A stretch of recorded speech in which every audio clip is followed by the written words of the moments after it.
Covid की वजह से सबकी नौकरी वगैरह प्रोडक्शन पूरी बंद हो गई हुई थी। के घर जाके पूरे पूरे किचन संभालती हूँ और 100 आदमियों का एक टाइम में खाना बनाया है।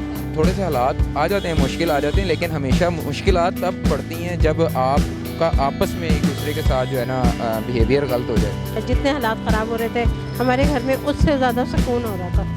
माँ बाप के साथ हो जाता है, बोझ समझने लगते हैं एक दूसरे को, तो फिर आपकी मुश्किलें बढ़ती हैं। अस्सलाम वालेकुम जी, आप देख रहे हैं लम्हा न्यूज़ और मैं हूं आपकी होस्ट फेरा फैज। इस वक्त मैं मौजूद हूं इचरा मेट्रो स्टेशन के बिल्कुल पास और यहाँ पर कहानी है इस 65 साला माँ जी की। इन माँ जी के साथ इनके बेटे होते हैं और ये यहाँ पर लगाते हैं बिरयानी का स्टॉल। होता कुछ यूँ है कि जब कोरोना वायरस पाकिस्तान में आया और बहुत से लोगों की नौकरियाँ चली गईं, उसी के जद में ये भी आए और इनकी नौकरी भी चली गई।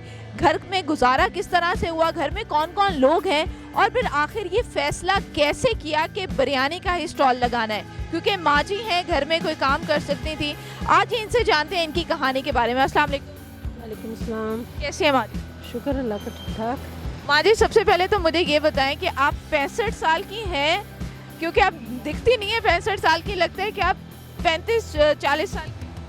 बस बेटा ये अल्लाह का करम है, मुझे खुद भी नहीं समझ में आती। अच्छा, यहाँ पर माँ जी के बेटे भी मौजूद हैं, इनसे हम जानते हैं कि आखिर ये पहले क्या नौकरी करते थे और फिर नौकरी जाने के बाद हालात कैसे बदले। अस्सलाम वालेकुम। वालेकुम अस्सलाम। सर, मुझे बताइएगा कि क्या जॉब करते थे आप? मैं फैब्रिक कंपनी में होता था प्रोडक्शन में। तो कोविड की वजह से सबकी नौकरी वगैरह प्रोडक्शन पूरी बंद हो गई हुई थी। फिर हम काफ़ी अर्सा तो घर पे बैठा रहा, लेकिन नौकरी वगैरह मिल नहीं रही थी। जहाँ भी जाते थे वहाँ पे यही था कि इस मंथ ठहर दें, नेक्स्ट मंथ बुला लेंगे, आप अपनी सीवी छोड़ दें। इस तरीके से ही होता रहा। फिर तंग आकर फिर ये स्टेप ले लिया। अच्छा, मुझे ये बताइएगा कि एजुकेशन क्या है मेरी मैट्रिक है। और कितना अर्सा काम कर चुके हैं प्रोडक्शन में? मैंने तकरीबन 3-3.5 साल प्रोडक्शन में काम किया है। उससे पहले मैं ताज कंपनी में होता था, मैंने वहाँ पे तकरीबन कोई 7 से 8 साल जॉब की है डिज़ाइनिंग में, ग्राफिक डिज़ाइनिंग में।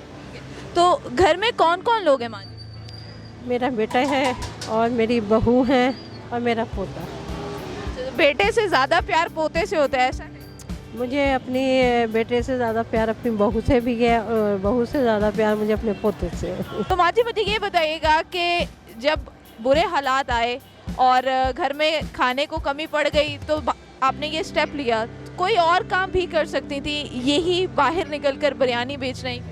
बेटा ये भी बहुत बड़ी मेहनत का काम है और बहुत ज़िम्मेदारी का काम है। इसको बनाना, लाना, करना, और हम थर्ड फ्लोर पर रहते हैं, ऊपर से नीचे आना, ये चूल्हे से उतरता हुआ देगचा इतना गर्म होता है। ये मेरा बेटा सर पर रख कर लेकर आते हैं। ये बहुत छोटा काम नहीं है, ये बहुत बड़ा काम है। माँ जी, मुझे ये बताइएगा, ये जो बिरयानी आप बना कर आती हैं, ये आप बनाती हैं या बहू भी हेल्प कराती है, बेटा भी हेल्प कराता है? बेटे ये काम मेरा है, ना मेरे बेटे का काम है, ना मेरी बहू का काम है। मेरी बहू को सारे काम आते हैं। मेरी बहू कराची की है और बहुत अच्छी बिरयानी बनाती हैं। लेकिन बेटा मैंने ना अभी तक इतना लंबा चौड़ा काम अपनी बहू से नहीं करवाती। ये मैं अपनी खुशी से करती हूँ। मैं तकरीबन अपने तमाम बहन भाइयों के घर जाके पूरे पूरे किचन संभालती हूँ और 100 आदमियों का एक टाइम में खाना बनाया है। तो बच्चे, जब मेरी बहू का टाइम आया तो मैं अपनी बहू को काम में लगा दूँ, ये नामुमकिन सी बात है। मुझे ये बताइएगा कि ये जो आपका स्टॉल है, इसकी टाइमिंग्स क्या है? सुबह तकरीबन 11 बजे से लेकर शाम को 8 बजे तक तो हम होते ही होते हैं, लेकिन 8 से कभी टाइम ऊपर भी हो जाता है, 10 भी बज जाते हैं, कभी 11 भी बज जाते हैं। काम के ऊपर डिपेंड करता है। अगर काम ज़्यादा है तो फिर हमें टाइम भी ज़्यादा लगता है। तो डेली कितनी बिरयानी बना के आप लोग यहाँ पर आते हैं? तकरीबन अब हमारा कोई 8 से 10 किलो के करीब जो है ना चलकर आ जाता है। और डेली माशाल्लाह से ख़त्म हो जाती है? अल्हम्दुलिल्लाह, शुक्र है अल्लाह का। तो मुझे ये बताएं, आपकी जो बिरयानी है आंटी, उसका रेट क्या है? मेरी बिरयानी का रेट, बहुत लोगों ने कहा है कि आपने रेट बहुत कम रखा है, क्योंकि आपकी बिरयानी बहुत टेस्टी है, बहुत ज़्यादा।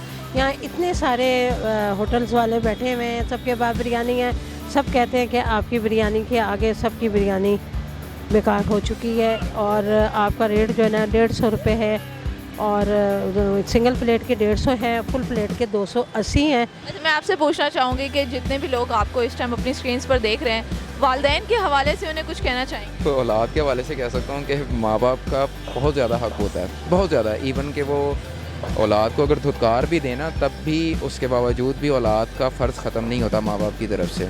कि जब नौकरी चली गई थी और घर पर बैठे थे तो किस तरह से गुजारा होता था और क्या क्या चीज़ें फेस की हैं आपने उस दौरान? थोड़े से हालात आ जाते हैं, मुश्किल आ जाते हैं, लेकिन हमेशा मुश्किलात तब पड़ती हैं जब आपका आपस में एक दूसरे के साथ जो है ना बिहेवियर गलत हो जाए। जैसे बीवी का शौहर के साथ हो जाता है, शौहर का बीवी के साथ हो जाता है, रूडली माँ बाप के साथ हो जाता है, बोझ समझने लगते हैं एक दूसरे को, तो फिर आपकी मुश्किलें बढ़ती हैं। अच्छा आंटी इस सवाल का जवाब देना चाहती हैं। आंटी क्या कहना चाहिए? मैं ये कहना चाह रही थी कि हालात तो सबके ख़राब हो जाते हैं और इन हालात ख़राब होने में बहन भाइयों ने भी बहुत साथ दिया, बहू ने भी बहुत साथ दिया, बेटे ने भी बहुत साथ दिया। जितने हालात ख़राब हो रहे थे हमारे घर में उससे ज़्यादा सुकून हो रहा था। बहुत शुक्रिया आंटी, बड़ा अच्छा लगा आपसे बात करके। व्यूअर्स ये थी 65 साला वालिदा। इसी के साथ अपनी होस्ट फैरा को इजाज़त दीजिए। एक नई वीडियो के साथ फिर से मिलेंगे, तब तक देखते रहिए लम्हा न्यूज़।